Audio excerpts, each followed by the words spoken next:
William Ruto has appointed a new cabinet, naming only 11 members for various positions, as opposed to the 22 cabinet secretaries he initially promised. Now, he has stated that the remaining positions will be filled after further consultations. Additionally, the president has reappointed 6 cabinet secretaries from the dissolved cabinet, this including Professor Kithure Kindiki, Davis Chirchir, Aden Duale, Alice Wahome, Soipan Tuya, and Rebecca Miano, who has been appointed to serve as the Attorney General. Our senior reporter Elizabeth Mutuku has the details.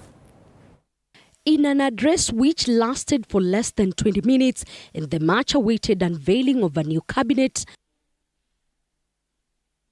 President William Ruto presented the 11-member cabinet, which is half of the expected 22 cabinet members, even as he insisted on the sole duty to have a working and responsible cabinet, as suggested by the youth in the anti-government protests. I gave the nation my undertaking to reflect at length on these issues that have been brought into sharp focus by the people of Kenya.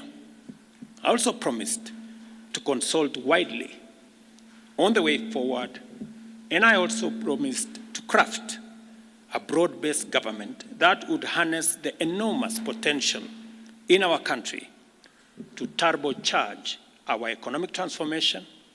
The fresh names fronted include those of Dr. Deborah Mulongo Barasa, who has been appointed in the Ministry of Health, Julius Migos Ogamba to lead the Ministry of Education, Dr. Andrew Muhia Karanja, appointed in the Ministry of Agriculture, Margaret Nyambura Ndungu, has been appointed in Information Communication Technology docket, Mugamu Rithi Eric in the Ministry of Water and Sanitation. Ministry of Lands, Public Works, Housing and Urban Development, Alice Wahome. Ministry of Education, Julius Migosi Ogamba. Ministry of Defense, Aden Bare Duale. Ministry of Agriculture and Livestock Development, Dr. Andrew Muhia Karanja.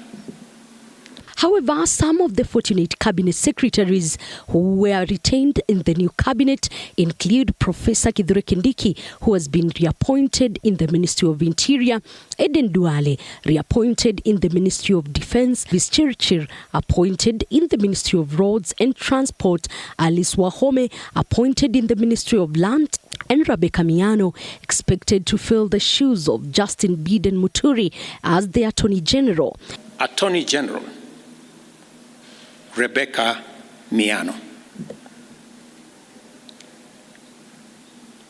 I am continuing to undertake consultations across the political divide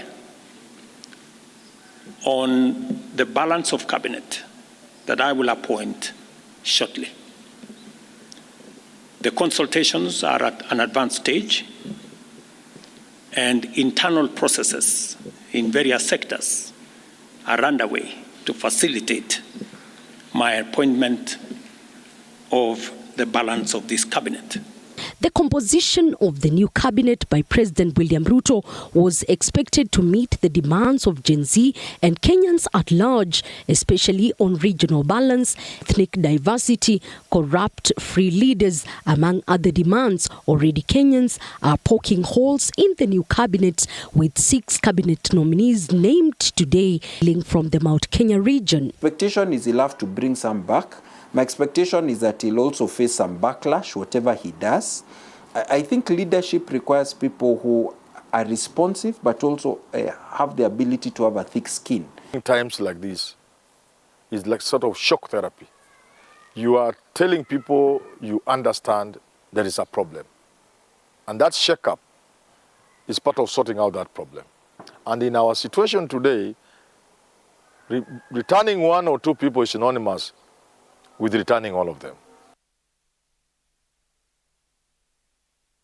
President William Ruto has kick-started his cabinet, now seeking competence more than ever, and the 11 names fronted today for Kenyans to approve. But then the much awaited is to see whether there will be inclusion of opposition in the remaining names. Elizabeth Mutuku, TV 47 State House, Nairobi.